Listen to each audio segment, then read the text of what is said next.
Phultala railway station আছে, junction, অনেক sir বড়। আমি গিয়েছি ওখানে। আচ্ছা, তোমার বাসা কোথায় মা? তুমি স্যার কোথায় থাকো? মোংলায়। কোথায় কোথায়, মোংলায়? জি বাহ, স্যার। তাহলে তুমি এবার আসলে দেখা করে যাবে, বেড়ায় যাবে, ঠিক আছে? তোমার দাওয়াত থাকলো, কেমন? জি স্যার। আচ্ছা ঠিক আছে, তুমি এবার আসলে তোমার দাওয়াত থাকলো, হ্যাঁ? তুমি তোমার ইনস্টিটিউটে বা তুমি তোমার এডিটিউনে আসবে, ঘুরে যাবে, দেখে যাবে, ঠিক আছে? হুম। স্যার আপনি কোথায় থাকেন? আমি এডিটিউন বাসায় থাকি। কোথায় স্যার? স্যার আপনার বাসা কোথায়? আমার বাসা খুলনাতে। আমার বাসা খুলনাতে স্যার। তাই নাকি মুনিম? খুলনা কোথায়? স্যার ডুমুরিয়া উপজেলা। ও বাবা, তুমি ডুমুরিয়া উপজেলার মানুষ? আমার বাসা ফুলতলাতে। যাক, খুবই ভালো। ডুমুরিয়া কোথায় বাসা? ডুমুরিয়া কোথায়? ধোকরা নামক একটা গ্রাম আছে। কোথায়? ধোকরা। শাহপুরের আশপাশে? Yes sir. আচ্ছা, শাহপুর আমার ফুফু বাসা, থুকরো বাজারে। বুঝতে পেরেছো? আচ্ছা, এবার আসলে তোমাকে আমি নক করবো, তোমার সাথে দেখা করে যাবো আমি, ঠিক স্যার আছে? দাওয়াত থাকবে স্যার আপনার। হ্যাঁ অবশ্যই, তুমি আমার জন্য দোয়া করবে এবং সবার জন্য দোয়া করবে। তো 2005 সালে ওইবারই হচ্ছে খুলনাতে প্রথম কসম প্যারেড হয় জাতীয়, যেটা হ্যাঁ অনেক বড় স্যার অ্যারেঞ্জ আপনিও ছিল। মোংলায় আসবেন। হ্যাঁ হ্যাঁ সুন্দরবন অবশ্যই, চলে যাবেন। আমি সুন্দরবন অনেকবার গিয়েছি, আমি মোংলাতেও গিয়েছি। স্যার হচ্ছে, তাহলে আমাদের বাসাতে আসার কথা, আপনি আসেন নাই। আচ্ছা আসবো, এরপরে আসবো, ঠিক স্যার আছে? আমার আমি দাঁত হলো। এই নেহা, আমি কথা বলতে গেলে নেহা আমার মুখ থেকে কথা কেড়ে নিচ্ছে বারবার করে। স্যার আরেকবার বলবেন না স্যার, আমার নেট চলে গিয়েছিল, ও আচ্ছা, শুনতে পাই। তুমি কি জানো যে হচ্ছে সেলফোন কে আবিষ্কার করে? ইশতিয়াক, এটা স্যার আমরা সেল আলোচনা করছিলাম মাত্র, বলো। স্যার স্যার সেল ফোনটা জানি না স্যার, এই যে ই টেলিফোন গ্রাহাম কে আবিষ্কার করে? Sir, telephone sir, Graham Bell. Sir sorry sir Graham Bell. Graham Bell. কেন আবিষ্কার স্যার করেছিল জানো? স্যার গ্রাহাম বেল কথাবার্তা কেন বলতে তো। টেলিফোন আবিষ্কার করেছিল? কেন স্যার? আমরা এই যে বলি হ্যালো, হ্যালো কে জানো? হ্যালো হচ্ছে গ্রাহাম বেলের গার্লফ্রেন্ডের নাম ছিল হ্যালো। জি স্যার আমি জানি, আমি শুনছি এই গল্পটা। সে যখন প্রথম কল করে, যখন সে অপর ব্যক্তি যে কলটা রিসিভ করে, তখন সে বলে যে, ডিরেক্ট বলে যে হ্যালো, মানে তার গার্লফ্রেন্ডের নাম ধরেই সে ডাকে, ঠিক আছে? আচ্ছা, স্যার কে কতগুলো সায়েন্টিস্টের বুকস পড়েছো বলো তো, সায়েন্টিফিক বুকস পড়েছো? স্যার আমি এমনি স্টোরি বুক পড়ি, বাট হচ্ছে সায়েন্টিফিক বুক মানে পড়া হয় না। তাই? জি স্যার, আমাদের স্কুলে লাইব্রেরি আছে, আমি ওখান থেকে বই নিয়ে পড়ি। আলবার্ট আর স্যার আইনস্টাইন, আমার নিজস্ব স্যার বই আলবার্ট আইনস্টাইন কিসের জন্য বিখ্যাত বলতে পারো? আছে। হ্যাঁ হ্যাঁ, স্যার কিসের ফিজিক্স জন্য? স্যার ফিজিক্স একজন বলো। স্যার ফিজিক্স ফিজিক্সের জন্য। আচ্ছা, ম্যাথের জন্য কে বিখ্যাত? আইনস্টাইনকে কি বলা হয় জানো? ভবখ্যাত বিজ্ঞানী, গাণিতিক সমাধান। ম্যাথের শুরু, ম্যাথের জন্ম কোথা থেকে জানো? সে সূত্রটা জানো কেউ? স্যার আইনস্টাইন স্যার কোন সূত্র? আচ্ছা যাই হোক, ই সমান সমান এমসি স্কোয়ার, এগুলো পরে স্যার জানা এটা যাবে, জানি স্যার স্যার। অলরেডি চলে এসেছে। হ্যাঁ, স্যার এখন জানি ক্লাস স্যার শুরু ওই করবে। ম্যাথটা। আচ্ছা ঠিক আছে, কিন্তু আদিল তুমি অন্যদিকে মনোযোগ, আমরা কিন্তু এতক্ষণ ধরে দেখছি তুমি হাসছো একা একা, আমরা এখানে আলোচনা করছিলাম বিভিন্ন সাইন্টিফিক কথা নিয়ে, ঠিক আছে? স্যার তো আমি এখন আর কোনো শুনতেছিলাম কথা স্যার, নয়, শুধু এখন আর ক্যামেরাটা অফ কোনো কথা করে নয়, দিয়েছে। স্যার চলে এসেছে, স্যার ক্লাস শুরু করবে, ঠিক আছে? তো স্যারকে এই ধরনের রিলেটেড কোশ্চেন করো না, ঠিক আছে? ঠিক আছে স্যার, ধন্যবাদ, আজকের মতো ক্লাস শুরু করেন। আর স্যার ক্লাসের ভিতরে নতুন অনেকেই আছে, একটু কাইন্ডলি জিজ্ঞাসা করবেন তাদের, আচ্ছা হ্যাঁ? আচ্ছা ঠিক আছে। ঠিক আছে স্যার, সবার কি ধন্যবাদ। অবস্থা? আসসালামু আলাইকুম স্যার, আসসালামু ভালো আলাইকুম আছেন স্যার। স্যার? ওয়ালাইকুম আসসালাম। আসসালামু আলাইকুম স্যার। স্যার আপনি কেমন আছেন? স্যার, আপনি কেমন জি, আছেন? আলহামদুলিল্লাহ। বাপরে বাপ, ওয়ালাইকুম আসসালাম। আরে কোন হাজি? এই হাজি কোথা থেকে আসবে? এই কি অবস্থা? স্যার ভালো আছেন, কেমন আছেন? আল হাজ মোহাম্মদ রিয়ান নাকি? আচ্ছা, সবাই কেমন আছো? হ্যাঁ ভালো আছি ভালো আছি, আপনি কেমন আছেন স্যার? স্যার। আচ্ছা ঠিক আছে, সবাই যেহেতু ভালো আছো, সবার জন্য একটা সুসংবাদ আছে। কি স্যার? সুসংবাদ বলতে, তোমাদের তো পরীক্ষা 15 তারিখ নাকি? Yes, Yes, এটা sir. এটা তো দুঃখের সংবাদ স্যার। এখন শোনো, দুঃখের সংবাদ। এই, কে বললো দুঃখের সংবাদ? আচ্ছা, সিলেবাস সিলেবাস এই 2 সপ্তাহের মধ্যে পড়িয়েছি কি কি বলো দেখি।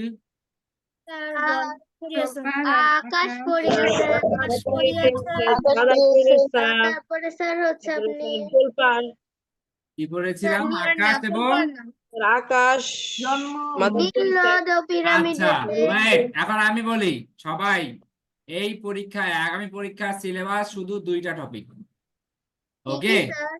মাদার তেরেসা Thank এবং you, sir. Akash. Mother Thank Teresa you, এবং sir. আকাশ। Thank you, ঠিক আছে? sir. ওকে, স্যার এবার ঠিক আছে। গ্রামার নেই। স্যার গ্রামার পার্ট রাখবেন না?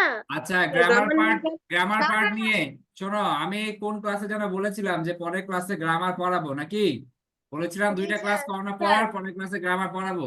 কিন্তু গার্জিয়ানদের পার্সোনাল আমার কাছে টেক্সট আসছে যে স্যার এখন গ্রামার না পড়ান, স্কুলের যে সিলেবাসটা, মানে তোমাদের মানে পরীক্ষা আছে সামনে কোনো একটা, তাই না?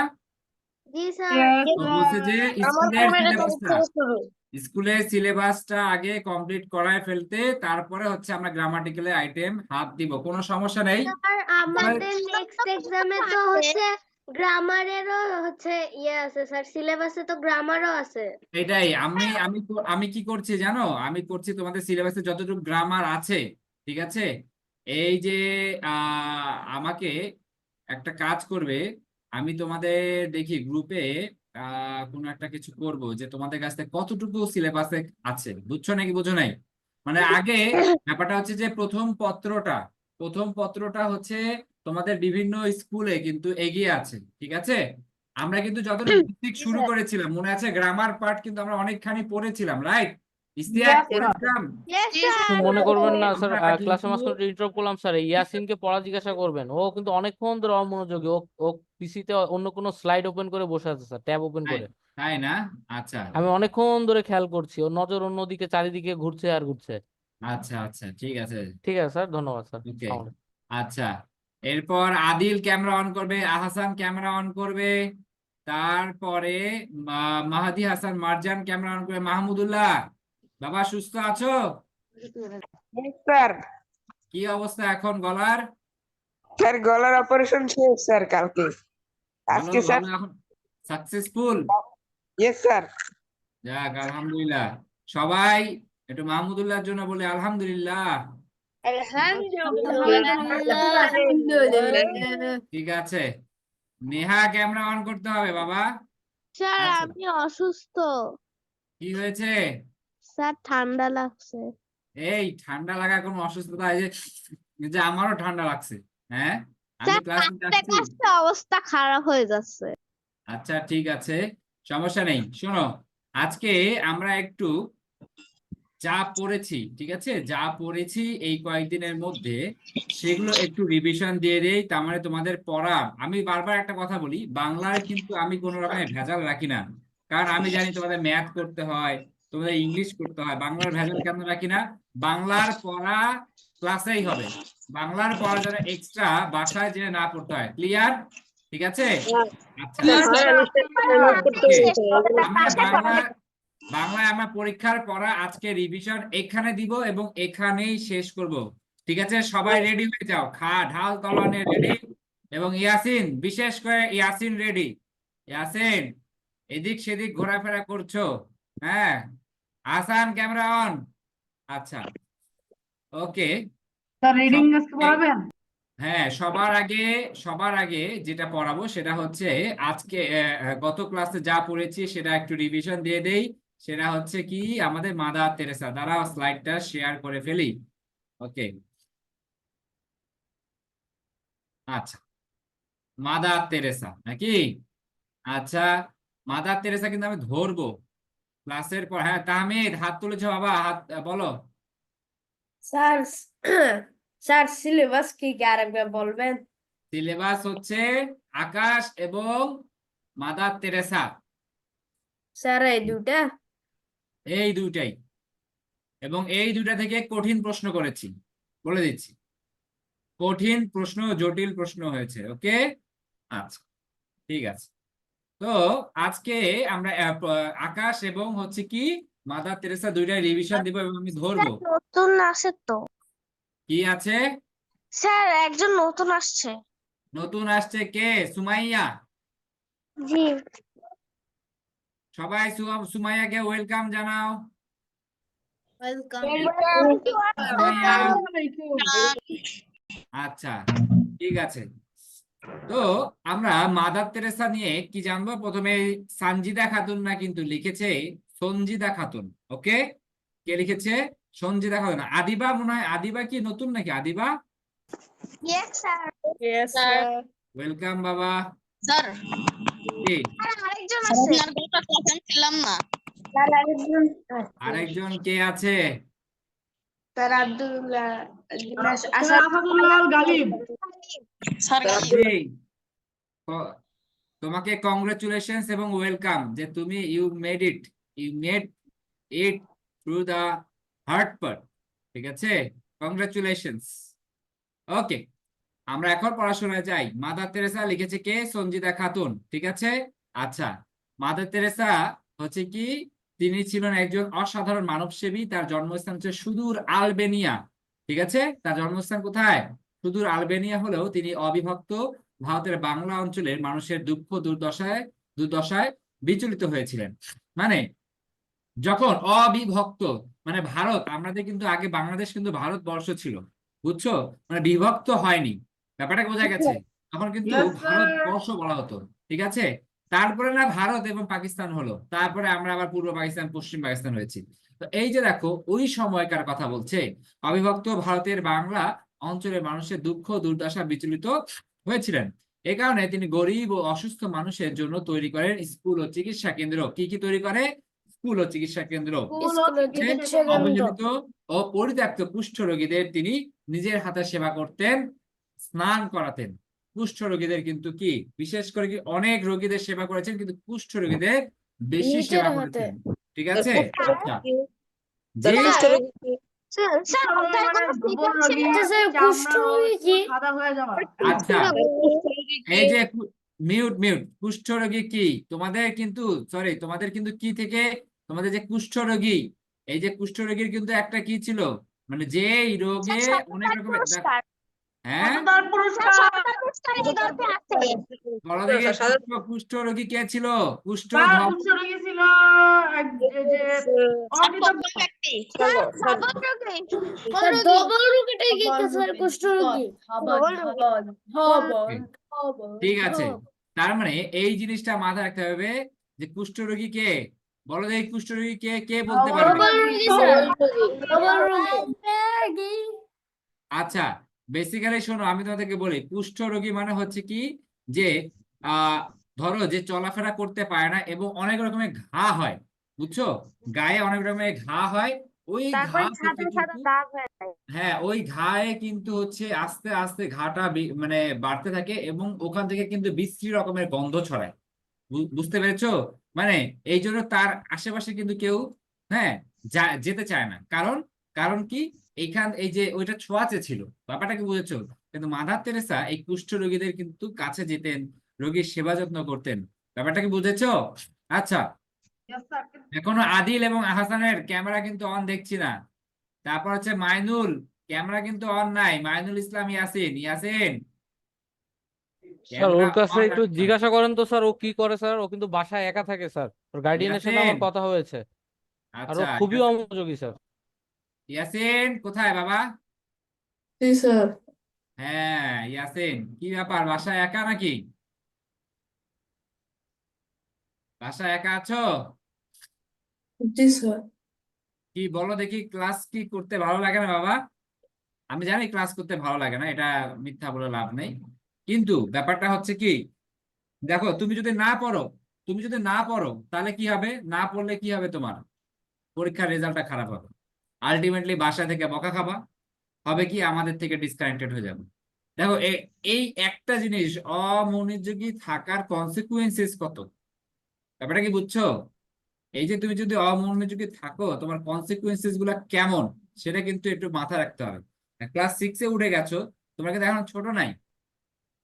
একটা কাজ করার আগে ভাবতে হবে যে এটার, মানে এটার ইফেক্টটা কি, কি আসতে পারে, আমি কি উপভোগ করতে পারি, ব্যাপারটাকে বোঝা গেছে?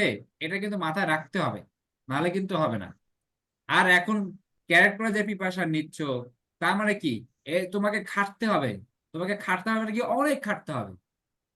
তোমাদের সবাইকে বলছি, শুধু ইয়াসিনকে বলছি না কিন্তু, বারবার বলছি, when you are in, you are in, you have to be in.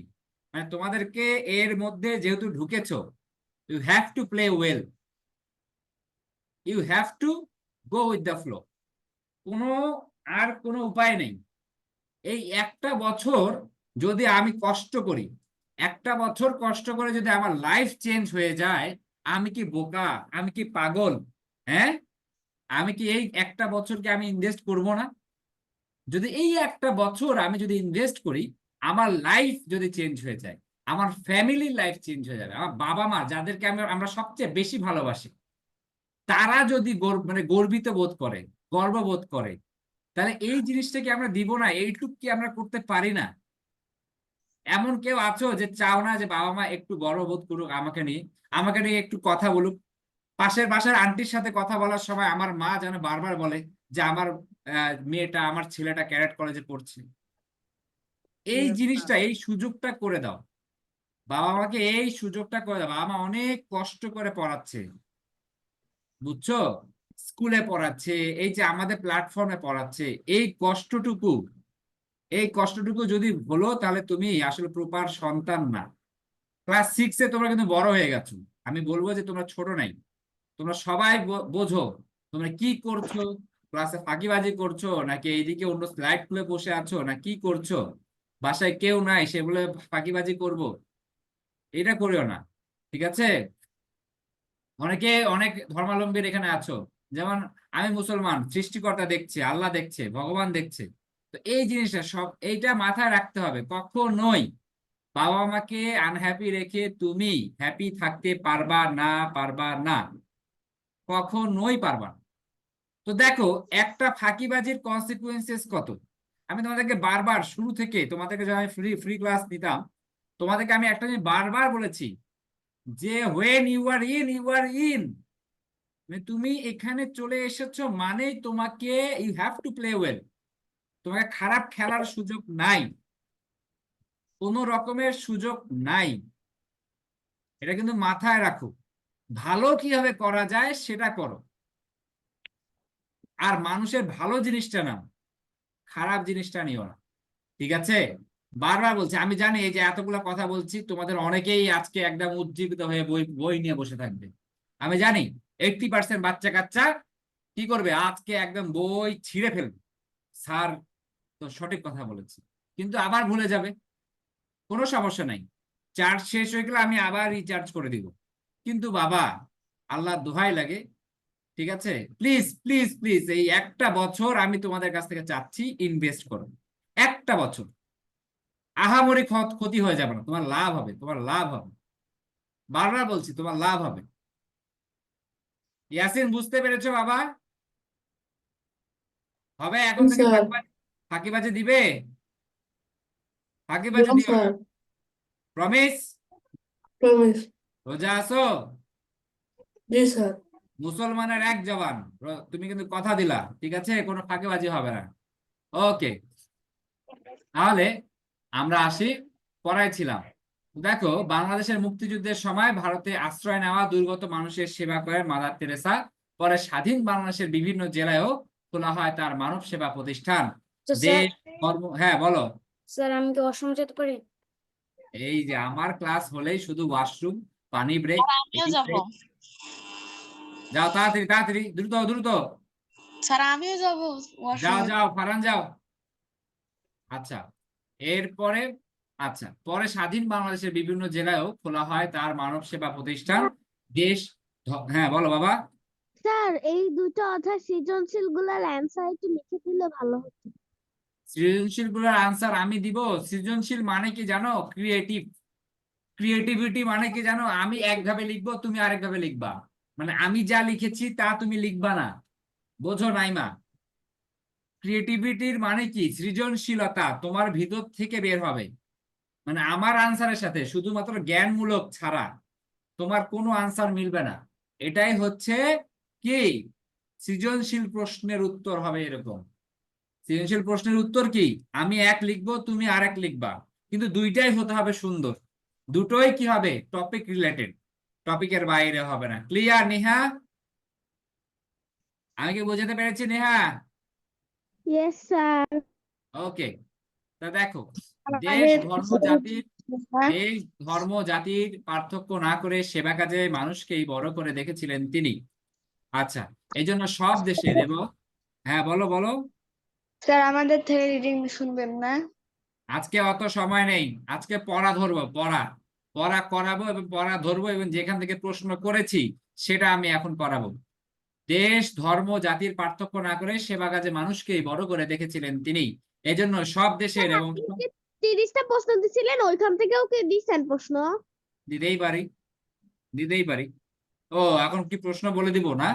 আমি তো বললাম মাত্র দুইটা প্রশ্ন, দুইটা অধ্যায় থেকে প্রশ্ন করেছি।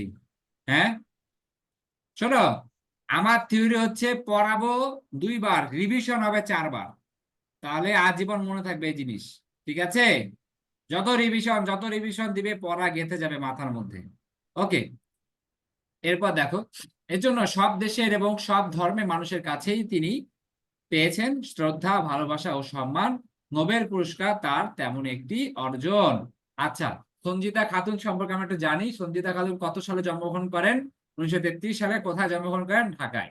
এবং তিনি কিন্তু ঢাকা বিশ্ববিদ্যালয়ের বাংলা বিভাগের অবসরপ্রাপ্ত প্রফেসর ছিলেন। ব্যাপারটা কি বোঝা গেছে? তিনি কিন্তু প্রধানত হচ্ছে অবসর মানে কি? প্রবন্ধকার। হ্যাঁ, প্রফেসর। অবসর অবসরপ্রাপ্ত না প্রফেসর, কোনটা? অবসর অবসর, রিটায়ার্ড বাবা, রিটায়ার্ড মানে আগে চাকরি করতেন, এখন করেন না। ওকে, আচ্ছা, তিনি কিন্তু প্রবন্ধকার এবং গবেষক ছিলেন। রবীন্দ্রসঙ্গীত শিল্পী এবং সাংস্কৃতিক আন্দোলনের কর্মী হিসেবে তার খ্যাতি আছে। রবীন্দ্রসঙ্গীত শিল্পী, সাংস্কৃতিক আন্দোলন কোনগুলো? আচ্ছা, এই যে সংস্কৃতির আন্দোলন, দেখো অনেকেই বলে যে কি এখন গান বাজনা করা যাবে না, কিন্তু কিছুকে যারা হচ্ছে কি আসল সাহিত্য প্রেমিক, সংস্কৃতি প্রেমিক, তারা কিন্তু সব সময় এটার পক্ষে যুক্তি তুলে ধরেছিল। এটাই হচ্ছে সাংস্কৃতিক আন্দোলনের পক্ষে যাওয়া। ব্যাপারটা কি বুঝেছো? Yes sir. ওকে, দেখো, এরপরে হচ্ছে তিনি বাংলা একাডেমি পুরস্কার এবং পশ্চিমবঙ্গ রাজ্য সরকারের রবীন্দ্র পুরস্কার পেয়েছেন। ওকে, মানে কি কলকাতার পুরস্কার, পশ্চিমবঙ্গ রাজ্য সরকার। সংস্কৃতি ক্ষেত্রে অসামান্য অবদানের জন্য অর্জন করেছেন বাংলাদেশ সরকারের 21 পদক। মালিহা বাবা বলো। স্যার পশ্চিমবঙ্গ রাজ্য সরকারের রবীন্দ্র পুরস্কার, এটা কি তার ফুল পুরস্কারের নাম? রাজ্য সরকারের রবীন্দ্র পুরস্কার না, রবীন্দ্র পুরস্কার কিন্তু অনেক জায়গায় দেওয়া হয়, স্পেসিফিক ভাবে একটা এলাকার যেটা হচ্ছে পশ্চিমবঙ্গে যেটা দেওয়া আছে সেটার কথা বলা হচ্ছে। বুঝছো? ক্লিয়ার? ওকে, সংস্কৃতি ক্ষেত্রে অসামান্য অবদানের জন্য অর্জন করেছেন বাংলাদেশ সরকারের 21 পদক। তার মানে দেখো, পশ্চিমবঙ্গ রাজ্য সরকারের কাছ থেকে পেয়েছে হচ্ছে রবীন্দ্র পুরস্কার, এবং বাংলাদেশ সরকারের কাছ থেকে পেয়েছে 21 পদক। আমি কিন্তু বলে দিচ্ছি যে লেখক পরিচিতিতে প্রশ্ন হয়েছে, লেখক পরিচিতি থেকে প্রশ্ন হয়েছে। ক্লিয়ার? আচ্ছা, তার প্রকাশিত গ্রন্থের মধ্যে সতেন্দ্র কাব্য পরিচয়, রবীন্দ্রসঙ্গীতের ভাব সম্পদ, ধ্বনি থেকে কবিতা, অতীত দিনের স্মৃতি উল্লেখযোগ্য। ঠিক আছে, আচ্ছা, এখন আমরা পাঠ্য বইয়ে চলে যাব। পাঠ্য বইয়ের যেখান থেকে প্রশ্ন করেছি সেটা আমি এখন মুখস্থ নিব। দেখো, একটু দেখো, আমার স্লাইড কি দেখা যায়? Yes, sir. দেখো, মানব দরদি শব্দার্থ টিকা। আচ্ছা, মানব দরদি মানে কি? মানব দরদি হচ্ছে মানুষের জন্য যার দরদ বা সমবেদনা আছে নাকি। এরপর দেখো, সন্ন্যাস ব্রত, সংসার জীবন ত্যাগ করে তপস্যা ও সংযমের সাধনা। প্রশ্ন হতে পারে যে মিশনারি বলতে কি বুঝো? ধর্ম প্রচারককেই বলা হয় মিশনারি। ওকে ওকে, নান গির্জাবাসিনী অথবা সন্ন্যাসিনী। নান যারা হচ্ছে কি, দেখো খ্রিস্টানদের মধ্যে নান বলা হয় যারা হচ্ছে বিবাহিত না, মানে যারা বিবাহ বা সংসার জীবন ত্যাগ করে। হ্যাঁ, সিস্টার বলে অনেকে, হ্যাঁ অনেকে বলে সিস্টার। ঠিক আছে, কিন্তু আমরা জানবো কি নান। নানরা বেসিক্যালি কি করে? নানরা হচ্ছে সংসার জীবন ত্যাগ করে মানব সেবায় নিয়োজিত করে নিজেকে। ব্যাপারটাকে বোঝা গেছে? নানদের কিন্তু এটা গুরুত্বপূর্ণ একটা কি চরিত্র। আচ্ছা, এরপর দেখো অনাথ, মা বাবা এবং অভিভাবক নেই যেসব শিশুর এতিম, প্রশিক্ষণ, হাতে কলমে বিশেষ শিক্ষা, রপ্ত আয়ত্ত অভ্যাসের সাহায্যে শিখে নেওয়া, গাউন দিয়ে মহিলাদের বিশেষ ধরনের পোশাক, মিশনারিজ অফ চ্যারিটি পরের উপকারের উদ্দেশ্যে স্থাপিত প্রতিষ্ঠান, মানব সেবা সংঘ। পরীক্ষায় দিতে পারি, বলে দিলাম, যাক, পরীক্ষায় দিতে পারি মানব সেবা সংঘ বলতে কি বুঝো? মানব সেবা সংঘ বলতে কি বোঝায়, এটাও কিন্তু পরীক্ষায় আসতে পারে অবজেক্টিভে। ঠিক আছে, অবজেক্টিভে কি আসতে পারে? মানব সেবা সংঘ বলতে কি বোঝো? মিশনারিজ অফ, বললাম যে হচ্ছে মিশনারিজ অফ, বললাম হচ্ছে ধরো মিশনারিজ অফ ফরচুন, বা Fortune of missionaries, charity of missionaries, বা মিশনারিজ অফ চ্যারিটি, কোনটা হবে? Sir missionary of charity. এখানে বোঝা গেছে? Missionary of charity. ওকে, এবার দেখো সেবাব্রতী মানে হচ্ছে মানুষের সেবা করাই যার ব্রত। ব্রত মানে হচ্ছে দেখো সৎ কাজ করার জন্য কঠিন সাধনা ও ত্যাগ। আবাসন মানে হচ্ছে বসবাসের ব্যবস্থা। পাকিস্তানিদের দোসর মানে হচ্ছে 1971 সালের পাকিস্তানি স্বাধীনতা যুদ্ধে পাকিস্তানি হানাদার বাহিনীর সহযোগী রাজাকার, আলবদর ইত্যাদি বাহিনীর সদস্যবৃন্দ। এরপর হচ্ছে সম্মান নাম হচ্ছে সম্মান দেখানো, সম্মানের স্বীকৃতি প্রদান। সময় হচ্ছে 4 মিনিট, 4 মিনিটের মধ্যে এটা রিভিশন দিবে। সবার তো মুখস্থ আছে আমি জানি, লাস্ট ক্লাস আমি মুখস্থ নিয়েছিলাম। 4 মিনিটের মধ্যে সবাই মুখস্থ করবে, আমি ধরবো। অর্থতে স্যার যখন লিখবো তখন কি নানের যে ইংলিশ বানানটা ওটা কি লিখতে পারবো, নাকি ওই গির্জাবাসিনী বা সন্ন্যাসিনী ওটা লিখতে হবে? গির্জাবাসিনী সন্ন্যাসিনী লিখতে হবে বাবা। স্যার বলো। যে মানব দরদি থেকে সম্মাননা, বুঝলাম না। মানে এই যে এখন পড়বো যেটা ওটা মানব দরদি থেকে সম্মাননা। হ্যাঁ, এই যে দেখো একদম হচ্ছে শব্দার্থ, এই যে আমি তোমাদের টিক দিয়ে দেই, মানব দরদি থেকে একদম সম্মাননা। ক্লিয়ার?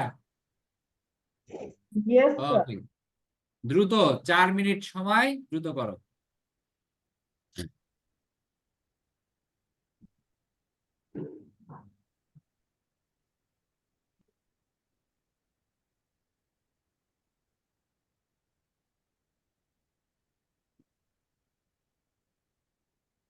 স্যার স্যার আমার কাছে বই নাই স্যার, হচ্ছে আগের স্লাইডটা আরেকবার বের করবেন? শব্দার্থ ধরবো, শব্দার্থ। আমি স্লাইডটা গেছিলাম স্যার, কেবল এই যে শব্দার্থ ধরবো, শব্দার্থ, ও সরি, এই যে সরি সরি, মাদার তরফ। শব্দার্থ। স্যার মাদার তেরেসা কি নাম ছিল? আমরা দিয়েছি মাদার তেরেসা, তার নাম তেরেসা ছিল, তাকে দিয়েছি মাদার।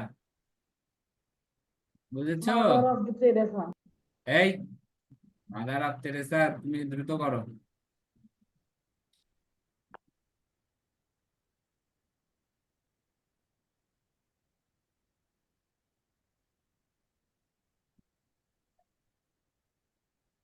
স্যার হ্যাঁ, স্যার এখানে যে মিশনারিজ অফ চ্যারিটি এটার অর্থ বলেছে পরের উপকারের উদ্দেশ্যে স্থাপিত প্রতিষ্ঠান বা মানব সেবা সংঘ, এখানে কমা দিয়েছে। আমি প্রতিষ্ঠান না লিখে মানব সেবা সংঘ লিখলেও তো হবে না? হ্যাঁ, হবে হবে। স্যার শব্দের অর্থ কি লিখবো? হ্যাঁ, শব্দের অর্থ কি লিখতে হবে? না এটা রিডিং পড়তে বললাম, ধরবো আমি। স্যার পড়ে ফেলছে। স্যার আচ্ছা, মাদার তেরেসাটা না? হ্যাঁ হ্যাঁ। স্যার পারি স্যার। তোমরা মাদার তেরেসার ফুল নেম কি জানো? Mary Teresa বোজাজিও। স্যার কি কি কি? মেরি টেরিজা বোজাজিও, এই যে লিখছি দেখো। তেরেসা দাঁড়াও। বোজাজিও। তাই? স্যার জি, স্যার আমাদের বই তো দেওয়া হয় অ্যাগনেস গঞ্জা বোঝাজিও। আচ্ছা, অ্যাগনেসও বলা যায়, মেরিও বলে। হ্যাঁ, অ্যাগনিস গঞ্জা বোজাজিও, এটা হচ্ছে তার জন্ম রে বাবা। বুঝছো? শোনো আমি তোমাদের বলি, এটা এনার পুরো নাম। পুরো নাম হচ্ছে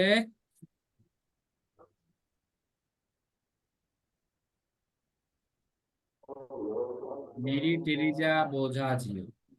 বোঝা বোঝা বোঝা না রে, বোঝা ঝিউ। বইয়েতে অ্যাগনেস গোল্ডা অদ্ভুত নাম কেন? অদ্ভুত নাম, আলবেনিয়ান নাম। মালিহা বলো।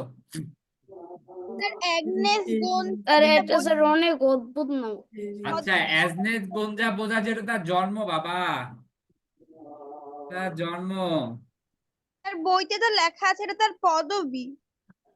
আহা, আমরা আসলে ভুল বুঝি।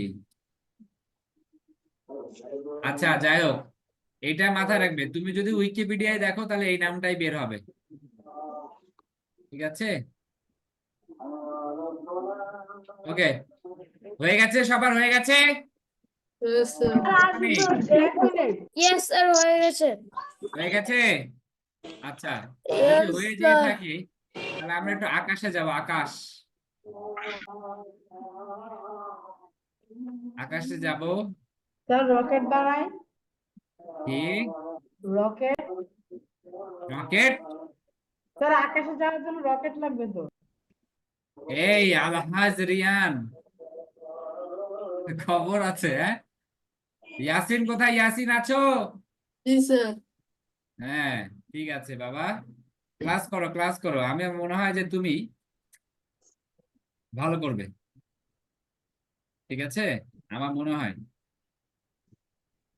ওকে, এরপর দেখো আকাশে কি বলছে। আকাশ, একসময় আকাশকে মনে করা হতো মানুষের মাথার উপরে বিশাল একটি ঢাকনা বলে। কি বলে? ঢাকনা কিন্তু। আচ্ছা, ঢাকনা বলে। আসলে আকাশ কোনো ঢাকনা নয়, এ হচ্ছে বায়ুর স্তর। বায়ুর কি একটা স্তর। বাতাসে প্রায় 20টি, কয়টি? 20টি বর্ণহীন গ্যাস মিশে আছে। বায়ুমণ্ডলে বিভিন্ন গ্যাসের অণু ছড়িয়ে আছে বলে আকাশ নীল দেখায়। আকাশ কেন নীল দেখায়? বিভিন্ন রকমের গ্যাসের অণু আছে। অন্য ছড়িয়ে আছে বলে। ব্যাপারটা কি বুঝছো নাকি বুঝছো না? গ্যাসের অণু কিন্তু আছে, এই গ্যাসের অণুগুলোই কিন্তু কি করায়? নীল দেখায়। ওকে, এরপরে দেখো আকাশ সকাল বা সন্ধ্যায় মেঘ ও বাতাসে ধুলোকণার মধ্যে দীর্ঘ পথ অতিক্রম করতে পারে শুধু সূর্যের লাল আলো। এই জন্য দেখো, এই জন্য ভালো করে বোঝো, কিন্তু এটা খুবই বোঝার একটা জিনিস। হ্যাঁ, তোমরা কি একটা খেয়াল করেছো কখনো যে যখন ট্রেন যায়, হ্যাঁ, প্রত্যেকটা কোনো কোনো স্টেশনে ট্রেন দাঁড়ায় না, তখন ধরো যে দাঁড়ায়, যখন ধরো যে একদম ধরো একটা রেল লাইন বাঁকা হয়ে আছে, ঠিক আছে, তো মানুষ বলে না লাল পতাকা উড়াও, লাল পতাকা উড়াও, বলে কিনা? বুঝো? তো লাল পতাকা কেন উড়াও? কারণ দূর থেকে লাল দেখা যায়। এটা কিন্তু মাথায় রাখতে হবে। দূর থেকে কি দেখা যায়? লাল চোখে পড়ে বেশি। লাল এই জন্য Yes, লাল sir. পতাকা উড়াতে বলে, যে থামার একটা যে সংকেত। এই জন্য দেখো, এই জন্য কিন্তু বুঝতে হবে, এটা বাস্তবিক জীবনে কিন্তু এর প্রয়োগ আছে। বায়ুমণ্ডলে বিভিন্ন গ্যাসের অণু, এই যে দেখো, সরি, সকাল বা সন্ধ্যায় মেঘ ও বাতাসের ধুলোকণার মধ্যে দীর্ঘ পথ অতিক্রম করতে পারে শুধু সূর্যের লাল আলো। তাই এই সময় মেঘ লাল দেখায়। মেঘ কেমন দেখায়? লাল দেখায়। লাল ঘন আচ্ছা বৃষ্টি স্যার সূর্যের কি 7টা আলো না? কি? সূর্যের কি ইয়া আর 7 রং না? শ্বেত রং? সূর্যের কোনো রং নেই, সূর্য স্যার আসলে আলো। লাল। সূর্য আসলে লাল, মেঘের জন্য সাদা দেখায়। কিন্তু কখনো সূর্যকে কি তুমি কি দেখেছো যে চোখে No, তাকাতে sir. পারবা, সূর্যের দিকে তাকায় থাকতে পারবা? No, sir. তাহলে না স্যার, স্যার আমি শুনেছি যে সূর্যের আলো নাকি 7 রঙের হয়। 7 রঙের হয়? ও, সূর্যের আলো 7 রঙের হতে পারে। হ্যাঁ, ঠিক আছে। সূর্য দেখতে তো সাদাই, সূর্যটা দেখতে সাদাই লাগে। সূর্য দেখতে সাদা না, সূর্য দেখলে বেসিক্যালি লাল। হ্যাঁ, আমরা এটা জানি না। আচ্ছা দেখো, ঘন বৃষ্টি ও মেঘে ছেয়ে ফেললে আকাশ দেখায় কালো। শূন্যে মহাকাশ যান পাঠিয়ে বিজ্ঞানীরা নানা পরীক্ষা নিরীক্ষা চালাচ্ছেন। পৃথিবীর অন্তত কয়েকশো মাইল, কয়েকশো কিলোমিটার না কিন্তু, মাইল বড় না কিলোমিটার বড়, এটা কে বলতে পারবে? স্যার মাইল বড়। স্যার মাইল বড়। এটা কিন্তু মাথায় রাখতে হবে, কিলোমিটার দেওয়া নাই। পরীক্ষা দিতে পারি যে হচ্ছে তো পৃথিবীতে, আমি প্রশ্ন দিতে পারি, পৃথিবী থেকে মহাকাশ যানে প্রেরিত ফটো বা ভিডিও থেকে মানুষ যে আবহাওয়ার খবর পাচ্ছে সেটা কত কত দূরে। এখানে দিব কয়েকশো কিলোমিটার, কয়েকশো মিটার, কয়েকশো মাইল, কয়েকশো দিব হচ্ছে সেন্টিমিটার। কোনটা হবে? এটা শিখেছো? কিলাইয়া হাকাইয়া ডাকাত মারিলে দেশের শান্তি মিলিবে। তাহলে তো ভালো। Yes, sir. দেখো এরপর দেখো, একই কারণে টেলিভিশন, টেলিফোন, মোবাইল ফোন ইত্যাদিতে সংকেত পাঠিয়ে যোগাযোগ ব্যবস্থাকে বিশ্বব্যাপী বিস্তৃত করা সম্ভব হয়েছে। এরপরে দেখো আমাদের কি আছে। আচ্ছা, এরপরে আমরা যদি যাই, আমরা আব্দুল্লাহ আল মুতি এখান থেকে প্রশ্ন করেছি, বলে দিলাম। আব্দুল্লাহ আল মুতি থেকে প্রশ্ন হয়েছে, ঠিক আছে? আব্দুল্লাহ আল মুতি থেকে প্রশ্ন হয়েছে, যেসব বান্দা বান্দিরা এখনো আপনারা চোখ বুজে আছেন, হ্যাঁ, যারা এখনো ক্লাসের মনোযোগী হতে পারেননি, তারা দ্রুত ক্লাসে মনোযোগী হয়ে যান। আমি বলে দিচ্ছি যে আব্দুল্লাহ আল মুতি থেকে, ঠিক আছে, ক্লাস এই তোমাদের পরীক্ষায় প্রশ্ন এসেছে। ওকে, আচ্ছা দেখো এখন, শিশুদের জন্য বিজ্ঞান বিষয়ক সাহিত্য রচনা করে আব্দুল্লাহ আল মুতি বিখ্যাত হয়েছেন। কাদের জন্য? বড়দের জন্য না বাচ্চাদের জন্য না শিশুদের জন্য? আচ্ছা, সে জন্মগ্রহণ করেছে হচ্ছে সিরাজগঞ্জের ফুলবাড়িতে 1930 খ্রিস্টাব্দে। কোথায়? সিরাজগঞ্জ জেলার ফুলবাড়িতে। কত সালে? 1930 সালে। এরপর বিজ্ঞানের অনেক জটিল রহস্যময় অজানা দিককে তিনি আকর্ষণীয় সাবলীল ভাষায় তুলে ধরেছেন। দেখো, ছোটদের জন্য তার লেখা বইগুলো হচ্ছে এসো বিজ্ঞানের রাজ্যে, অবাক পৃথিবী, আবিষ্কারের নেশায়, রহস্যের শেষ নেই, জানা অজানার দেশে, ফুলের জন্য ভালোবাসা, কোথায় রে, আচ্ছা থাক বলবো না, সাগরের রহস্যপুরী, আয় বৃষ্টি ঝোপে ঝোপে, এবং ফুলের জন্য ভালোবাসা। এটা খুবই ইম্পর্টেন্ট, ভেরি ভেরি ইম্পর্টেন্ট। ফুলের জন্য ভালোবাসা, এটা কিন্তু বিসিএস এ এসেছিল, বিসিএস এর প্রশ্ন, যে ফুলের জন্য ভালোবাসা কে লিখেছে, ঠিক আছে? আচ্ছা, সাহিত্য রচনা ও বিজ্ঞান বিষয়ক রচনা সাধনার জন্য তিনি বাংলা একাডেমি পুরস্কার, ইউনেস্কো আন্তর্জাতিক কলিঙ্গ পুরস্কার সহ অনেক পুরস্কারে ভূষিত হয়েছেন। 1998 সালে কিন্তু তিনি মৃত্যু হয়। মালিহা বলো। আর স্যার আই বৃষ্টি ঝোপে না ঝেপে? আমাদের বইতে তো ঝেপে লেখা আছে। আচ্ছা, আই বৃষ্টি তাহলে ঝেপে, ওকে, সমস্যা নেই, আমরা আই বৃষ্টি ঝেপে, ঠিক আছে, ওকে, ঠিক আছে। তাহলে আমরা এখন পাঠ্য বই থেকে প্রবন্ধ যদি পড়তে চাই, তাহলে দেখো তোমাদের কিন্তু আমি দাগিয়ে দিয়েছিলাম বেশিরভাগ অনেক কিছু। নতুন যারা আছো বাবা, একটু দাগিয়ে নাও, এটা দেখে দেখে দাগিয়ে নাও তো, নতুন যারা আছো। এবং যারা দাগিয়ে নাওনি বইয়ে, তারাও দাগিয়ে নাও। এই লাইনগুলো অনেক ইম্পর্টেন্ট। ইয়াসিন দাগিয়েছিল, ইয়াসিন আবার উঠে চলে যাচ্ছে। ইয়াসিন কোথায় যাচ্ছ? কোথায় যাচ্ছ বাবা? হ্যাঁ বলো। স্যার, হ্যাঁ, এইগুলো যে আমরা দেখাইতেছিলাম স্যার, আমার বইটা কাছে ছিল না। বই কাছে ছিল না? আচ্ছা, একটু দাগিয়ে নাও যেগুলো দাগানো আছে। এই যে দেখো, কিন্তু থেকে শক্ত পর্যন্ত প্রথম প্যারার, এরপর দিনের থেকে চারপাশে পর্যন্ত, এরপর ভোরে থেকে বন্যা পর্যন্ত, এগুলো কিন্তু এক একটা প্রশ্নের উত্তর, ঠিক আছে? স্যার এগুলো কিন্তু এক মাদার একটা তেরেসা প্রশ্নের দাগিয়ে উত্তর। দিবেন না? হ্যাঁ, স্যার মাদার তেরেসা দাগিয়ে দিবেন স্যার না? একটু টাইম নেন স্যার, দেখাই। এই মাদার তেরেসা দাগে দেই নাই, না স্যার, কে না বলেছে? স্যার, দাগিয়ে দেন নাই। দেইনি মাদার মাদার তেরেসা তেরেসা? না স্যার, মাদার তেরেসাটা তো দাগিয়ে দেন। দিব, তাহলে দিব, তাহলে এটা যারা যারা দাগিয়ে নাও না তাড়াতাড়ি দাগিয়ে নাও, তাহলে দাগিয়ে দিচ্ছি এখন, দ্রুত দ্রুত। ক্লাসে কতক্ষণ আছে আমাদের আর? আর মাত্র 1 মিনিট আছে। 1 মিনিট। এক মিনিট? হ্যাঁ, 1 মিনিট। এই 1 মিনিট কেন? ক্লাস কি 40 মিনিট নাকি আমাদের? হ্যাঁ, তো স্যার, 1 মিনিট নাই। স্যার নিচে না স্যার, স্যার যতটুকু স্যার দেখাইতেছেন স্যার ওইটুকু দেখাইতেছেন স্যার, একটু নিচে নেবেন। আচ্ছা, সবাই মিউট, আমি বলি এখন, শোনো সবাই মিউট। তাহলে কাজ করব, আমি তাহলে কাজ করবো, বুঝছো? স্যার এখনো 10 মিনিট আছে। আমি জানি 50 মিনিট ক্লাস, 50 পর্যন্ত পর্যন্ত ক্লাস। ফাঁকিবাজ কারা কারা তাদেরকে আমি হচ্ছে, আমি তো 40 ইয়ে করে রাখলাম। 40 পর্যন্ত স্যার, 40 পর্যন্ত না স্যার। স্যার, 50 পর্যন্ত। এই সবাই মিউট, এই সবাই মিউট, আমি বলি সবাই মিউট দেখি, এই সবাই মিউট, সবাই মিউট, সবাই মিউট, সবাই মিউট, সবাই মিউট। এখন আমার কথা শোনো, ভালো করে শোনো। আমি মাদার তেরেসা এখন দাগিয়ে দিব, ঠিক আছে? সবাই সুন্দর মতো দাগিয়ে নিবে, এবং এইটার এই যে দাগানোর যে স্লাইডটা, এটা আমি হচ্ছে তোমাদের ক্লাসে দিয়ে দিব, ওকে? স্যার আমার আকাশের নিচেরটা একটু দাগানো হয়নি। আকাশের নিচেরটা দিলাম, এই যে দাগিয়ে নাও। এই যে জি, ভোরে থেকে বন্যা পর্যন্ত, কালো থেকে গ্রহ পর্যন্ত, আগেকার থেকে ভাগনা পর্যন্ত। এবার আকাশের, হ্যাঁ বলো। দিয়ে দিন স্যার। এগুলো পিডিএফ দিয়ে দিব বাবা গ্রুপে। Okay sir. এখন সবাই সবাই একটু কাজ করো। এবার সবাই একটু দেখো তো, মাদার তেরেসা যাও, মাদার তেরেসা যাও। আকাশটা আপনি স্লাইডে দিয়ে দিন দাগানো গুলো। হ্যাঁ, স্লাইডে দিয়ে দিব, স্লাইডটা মানে পিডিএফ করে দিয়ে দিব, কোনো সমস্যা নেই। সবাই দেখো এখন মাদার তেরেসা দ্রুত, আমি পড়ছি এবং দাগিয়ে দিচ্ছি, ওকে? রেডি সবাই দ্রুত, বই নাও, বই নাও। তাড়াতাড়ি বলেন। আচ্ছা, দেখো মানুষ মানুষকে ভালোবাসবে এটাই স্বাভাবিক, কিন্তু সব সময় তেমন দেখা যায় না। আবার বিভিন্ন যুগে এমন মানুষও পৃথিবীতে আসেন যারা মানুষের সেবাতেই প্রাণ মন সব ঢেলে দেন, ভালোবাসা দিয়ে তারা জয় করে নেন দুনিয়া। মাদার তেরেসা ছিলেন তেমনি একজন অসাধারণ মানবদরদী। মাদার তেরেসা জন্মেছিলেন অনেক দূর দূরের দেশ আলবেনিয়ার স্কপিয়েতে। কোথায় জন্মগ্রহণ করেন? আলবেনিয়ার স্কপিয়েতে।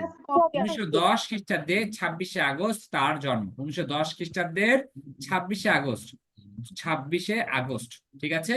আচ্ছা, তার জন্ম। পিতা ছিলেন বাড়িঘর তৈরির কারবারি, নাম নিকোলাস বোজাজিও। পিতার নাম কি? নিকোলাস বোজাজিও। মাতার নাম দ্রানাফিল বার্নাই। ভেরি ইম্পর্টেন্ট, এগুলো কিন্তু খুবই ইম্পর্টেন্ট, ওকে? আচ্ছা, এখানে অ্যাগনেস গোঞ্জা বোজাজিও, এটা কিন্তু হচ্ছে তার জন্মস্থান রে বাবা রে। আমি যদি এটা গুগল করে দেখাই, বুঝছো, এটা কিন্তু জন্মস্থান। তোমাদেরকে এটা কেন যে দিয়েছে বই, আমি এটা বুঝলাম না তো। তার তো নাম এটা না, আমি তো নাম, আচ্ছা এটা নাম রেখে নিও, এই যে মেরি টেরিজা বোজাজিও তার নাম।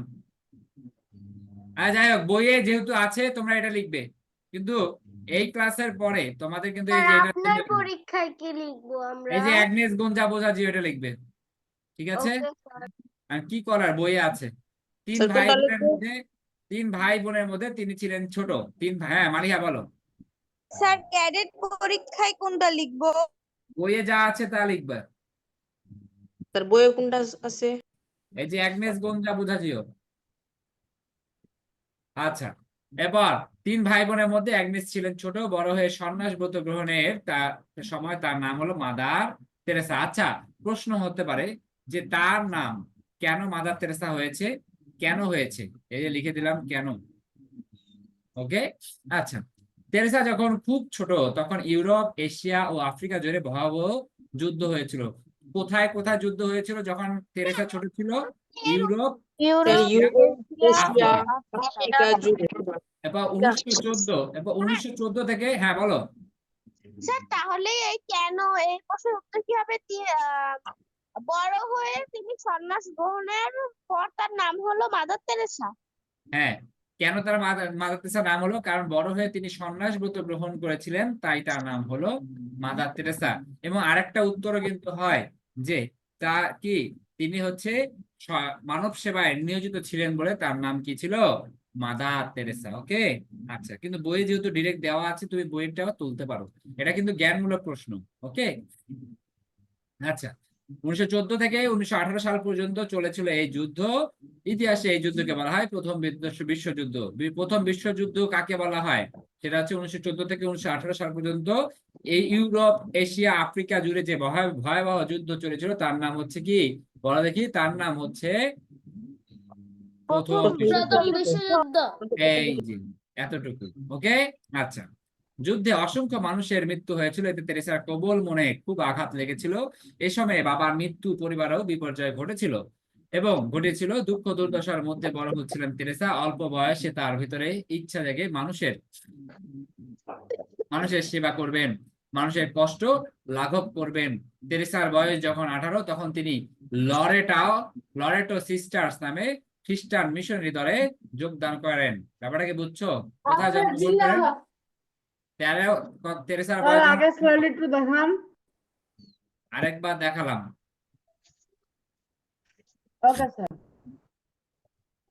যখন কত 18 বছর বয়স তখন কিন্তু লরেটো সিস্টার্স নামে খ্রিস্টান মিশনারি দলে যোগদান করেন। আচ্ছা, ব্রিটিশ শাসনাধীন ভারতে এরা কাজ করতেন। দার্জিলিং এ লরেটো সিস্টার্সদের কি ছিল, আশ্রমে 3 বছর তিনি নান হওয়ার প্রশিক্ষণ গ্রহণ করেন। এই যে কত বছর গ্রহণ করেন, 3 বছর। বাঙালিদের মধ্যে কাজ করার জন্য বাংলা ভাষায় রপ্ত করেন। এরপর কলকাতায় সেন্ট মেরিজ স্কুলে শিক্ষকতার দায়িত্ব পান। কোন স্কুলে শিক্ষকতার দায়িত্ব পান? Saint Mary's. আচ্ছা, 17 বছর সেখানে কাজ করেন। সেন্ট মেরিজ স্কুলে কত বছর কাজ করেন? 17 বছর। এটা এর সাথে লাগিয়ে রাখুন।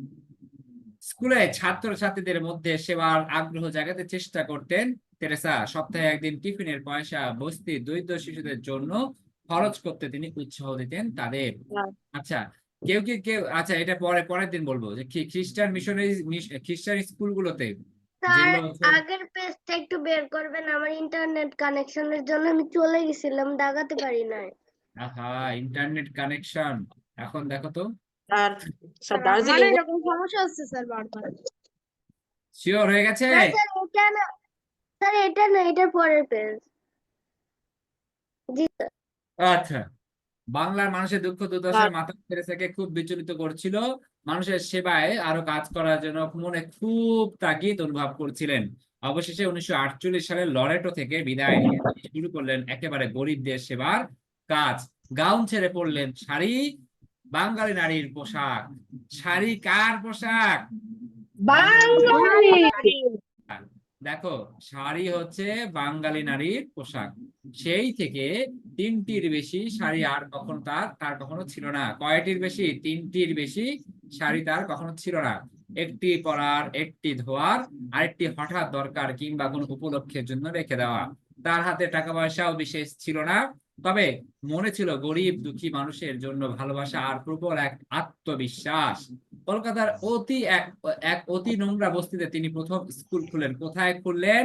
এক অতি নোংরা বস্তিতে। ঠিক নোংরা আছে, বেঞ্চ বস্তিতে। টেবিল কিছু নেই, মাটিতে দাগ কেটে সিঁড়িতে শিখাতে লাগলেন বর্ণমালা। অসুস্থদের সেবার জন্য খুললেন চিকিৎসা কেন্দ্র। ধীরে ধীরে সাহায্যের হাত বাড়িয়ে দিলেন অনেক মানুষ। মাদার তেরেসার কাজের প্রতি ক্রমাগত বেড়ে চললো। তার সঙ্গে যোগ দিলেন আরো অনেক নান। তাদের নিয়ে তিনি গড়লেন মানব সেবার সংঘ, মিশনারিজ অফ চ্যারিটি। কি গড়ে তুললো? মানব সেবার সংঘ কিন্তু কি? Missionaries of charity. আচ্ছা, সবচেয়ে যারা গরিব, সবচেয়ে করুণ, যাদের জীবন তাদের সেবা করার ব্রত ছিল মানুষের মাদার তেরেসার। মৃত্যুমুখী অসহায় মানুষের সেবার জন্য তিনি 1952 সালের কলকাতার কালীঘাটে নির্মল হৃদয় নামে এক ভবন প্রতিষ্ঠা করেন। মৃত্যুমুখী অসহায় মানুষের, বুঝছো? মাথায় রাখতে হবে, মৃত্যুমুখী অসহায় মানুষ কারা? যারা কোনো রকম সাহায্য পাচ্ছে না, ঠিক আছে, রাস্তায় মৃত্যু অপেক্ষা করছে। ওকে, নির্মল হৃদয় নামে। কলকাতায় ফুটপাতে সহায় সম্বলহীন বহু মানুষের বাস। অসুখে ধুকে তাদের অনেকের প্রায় মৃত্যু দশা। মরণাপন্ন এই সব মানুষকে বুকে তুলে নেন মাদার তেরেসা। নির্মল হৃদয় এনে মমতাময়ী মা কিংবা বোনের মতো তাদের সেবা যত্ন করেন। রাস্তা থেকে তুলে আনা অনাথ শিশুদের আশ্রয় দিতে তিনি প্রতিষ্ঠা করেন শিশু ভবন। এগুলো পরীক্ষায় দিয়েছি যে শিশু ভুবন কি বা তোমার হচ্ছে নির্মল হৃদয় কি, ঠিক আছে, এগুলো মাথায় রাখতে হবে। শারীরিক ও মানসিক প্রতিবন্ধী শিশুদের জন্য স্থাপন করেন নবজীবন আবাস। স্যার বলো। একটু উপরে নেন। স্যার একটু উপরে নেবেন। আচ্ছা স্যার, মৃত্যুমুখী থেকে কত পর্যন্ত? হ্যাঁ, মৃত্যুমুখী। মৃত্যুমুখী হয়েছে যারা রাস্তায় পড়ে থাকে, দেখছো, যাদেরকে দেখার কেউ নেই, তারা না মৃত্যু। স্যার, হ্যাঁ, এটা মালিয়া শেষ বলো। বই। মালিয়া বলো। স্যার আপনি যে বললেন কোশ্চেন দিয়েছেন, তখন কি ফুল লাইন লিখতে হবে যে শারীরিক ও মানসিক প্রতিবন্ধী শিশুদের জন্য স্থাপন করেন নবজীবন আবাস, বা নবজীবন আবাস কেন তৈরি করেন, এরকম? সঠিক। এবার দেখো, আর অল্প একটু আছে। মাদার তেরেসার আর একটু আছে, 2 মিনিট লাগবে। মাদার তেরেসার আরেকটি বড় কাজ কুষ্ঠ রোগীদের আবাসন প্রেম নিবাস। তার মানে দেখো, শিশু ভবন হচ্ছে কাদের? রাস্তা থেকে অনাথ শিশুদের জন্য। নবজীবন আবাস হচ্ছে কি? শারীরিক ও মানসিক প্রতিবন্ধীদের জন্য। নির্মল হৃদয় কাদের জন্য? যারা হচ্ছে মৃত্যু মুখী। ওকে, আচ্ছা দেখো এখন এরপর ভারতের টিটাগড়ে তিনি প্রথম এই কেন্দ্র প্রতিষ্ঠা কোথায় কোথায় প্রতিষ্ঠা করেন? টিটাগড়ে। পরে আরো অনেক শাখা গড়ে তোলা হয় কুষ্ঠরোগীদের শরীরে এই যে দেখো, কুষ্ঠরোগীদের শরীরে দুর্গন্ধময় দগদগে ঘা হয় বলে সমাজের অনেকে রোগীকে পরিত্যাগ করে। কেন কুষ্ঠরোগীদের পরিত্যাগ করে বুঝেছো? আচ্ছা, অসুখটা ছোঁয়াচে ভেবে রোগীর কাছ থেকে সবাই দূর থাকে, ফলে কুষ্ঠরোগীদের জীবন হয়ে ওঠে খুব কষ্টের। তারা নিজের হাতে কুষ্ঠরোগীদের সেবা করতেন, তাদের ঘা ধুইয়ে স্নান করে দিতেন। তার সেবা কর্ম অন্যদের অনুপ্রাণিত করত। আচ্ছা, এটা কিন্তু একটা বড় প্রশ্ন, এটা কিন্তু পরীক্ষা আসতে পারে। এই যে কুষ্ঠ রোগীদের থেকে শুরু করে একদম এই পর্যন্ত, ঠিক আছে? আচ্ছা, এরপর দেখো 1971 সালে বাংলাদেশের মুক্তিযুদ্ধে প্রায় 1 কোটি লোক ভারতে আশ্রয় নিতে বাধ্য হয়েছে। কত কোটি লোক? প্রায় 1 কোটি। ঠিক আছে, পাকিস্তানি বাহিনী ও তাদের দোসরদের অত্যাচারে তারা দেশ ত্যাগ করেছিল। শরণার্থী শিবিরে এত বিপুল সংখ্যা মানুষ রাখা খুব সহজ কাজ ছিল না। সেই সময়ে শিবিরে দুর্গত মানুষের সেবার কাজ করেন মাদার তেরেসা। স্বাধীনতা পর 1972 সালে তিনি প্রথম ঢাকায় আসেন। কত সালে ঢাকায় আসেন? 1972 সালে। বাংলাদেশে শুরু করেন তার মিশনারিজ অফ চ্যারিটিজ সেবা কাজ। ঢাকার ইসলামপুরে প্রথম শাখা গড়ে ওঠে। কোথায়? ঢাকার ইসলামপুরে। এবার খুলনা, সাতক্ষীরা, বরিশাল, সিলেট আর কুলাউড়াতে নির্মল হৃদয় শিশু ভবন কি প্রতিষ্ঠা হয়। 1951 সালের প্রচন্ড ঘূর্ণিঝড়ের পর 81 বছর বয়সী মাদার তেরেসা কোথায়? বাংলাদেশে ছুটে আসে। বুঝছো? 1991 সালে কিন্তু প্রচন্ড একটা ঘূর্ণিঝড় হয়েছিল। হ্যাঁ, 81 বছর মাদার তেরেসা তখন কিন্তু ছুটে আসে বাংলাদেশে। তিনি চেয়েছিলেন নিজ হাতে দুর্গত মানুষের কি প্রাণের কাজ করবেন, ভালোবাসা দিয়ে মানুষের জীবনকে শান্তিময় করার জন্য কাজ করে। একটু উপরে নেন স্যার। হ্যাঁ, স্যার একটু উপরে দেন। দ্রুত দাগাও, টাইম শেষ। দেখছো 6 জন ফাঁকিবাজ নাই, আউট হয়ে গেছে। স্যার বলো। আপনার 1991 সালের প্রচন্ড ঘূর্ণিঝড়ের শেষ কই? বুঝি নাই। 1991 সালের শেষ ব্র্যাকেট কই? ওই যে 1991 সালে কিন্তু উনি বাংলাদেশে আসছিলেন, 81 বছর বয়স হয়েছিল তিনি। বুঝছো? স্যার হইছে। আচ্ছা, এরপর দেখো ধর্মের ফারাক, দেশের ভিন্নতা, জাতির পার্থক্য তিনি কখনো বিবেচনায় নেননি। তাই সব দেশের সব ধর্মের মানুষের ভালোবাসা তিনি পেয়েছেন। সব কাজের জন্য বহু সম্মাননা তিনি লাভ করেছেন। তার সর্বশ্রেষ্ঠ হচ্ছে নোবেল পুরস্কার। সেই পুরস্কার শান্তির জন্য, শান্তির কাজের জন্য। জীবনে কোনো পুরস্কারের অর্থই নিজের জন্য ব্যয় করেনি মাদার তেরেসা। নোবেল পুরস্কারের অর্থ দান করেছেন দুঃখী জনের জন্য। আচ্ছা, এটা মাথায় রাখতে হবে। আচ্ছা, সেই সাথে আরেকটি কাজ করেছে। নোবেল পুরস্কার প্রদান উপলক্ষে সুইডেনের নোবেল কমিটি এক ভোজসভার আয়োজন করে। মাদার তেরেসা অনুরোধ করেছিলেন ভোজসভা বাতিল করে সেই অর্থ ক্ষুধার্ত মানুষদের দেওয়ার জন্য। দেখছো, একটা ভোজসভা খাওয়া দাওয়ার অনুষ্ঠান করেছিল, কিন্তু বলেছিল যে এটা বাতিল করে, হ্যাঁ, এটা ক্ষুধার্ত মানুষদের জন্য দেওয়ার জন্য। এই সংবাদ জানতে পেরে সুইডেন ও অন্যান্য দেশের মানুষ এগিয়ে আসেন। এদের মধ্যে স্কুলের অনেক ছাত্রছাত্রীও ছিল। তারা মাদার তেরেসাকে যে সাহায্য করেছিলেন সেটা ছিল নোবেল পুরস্কারের অর্থমূল্যের অর্ধেক। দেখছো? আচ্ছা, এখান থেকে আরেকটা প্রশ্ন আসবে। স্যার আমাদের তো জন্ম হয়নি, আমরা স্যার দেখবো কিভাবে? হ্যাঁ স্যার ওই সময় তো স্যার আমাদের জন্ম হয়নি, স্যার দেখবো কিভাবে? স্যার ওই আচ্ছা, ভাই মানে এই করছে। দেখার কথা বলছি। 1997 সালে 5 সেপ্টেম্বর কলকাতায় ইনি মারা যান। সারা জীবন মাদার তেরেসা মানুষের সেবা করেছেন, সেই সাথে মানুষের সেবা এগিয়ে আসতে অন্যদেরকে অনুপ্রাণিত করেছেন। সাদা শাড়ি পরা ছোটখাটো এই মানুষটিকে তাই দুনিয়ার সবাই এক ডাকে চেনে। মানুষের মনে তিনি বেঁচে থাকবেন চিরকাল। Clear?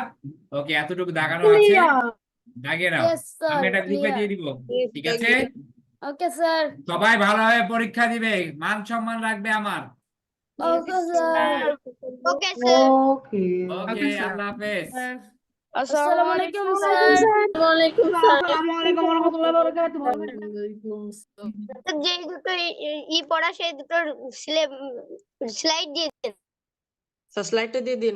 Yes sir, yes sir.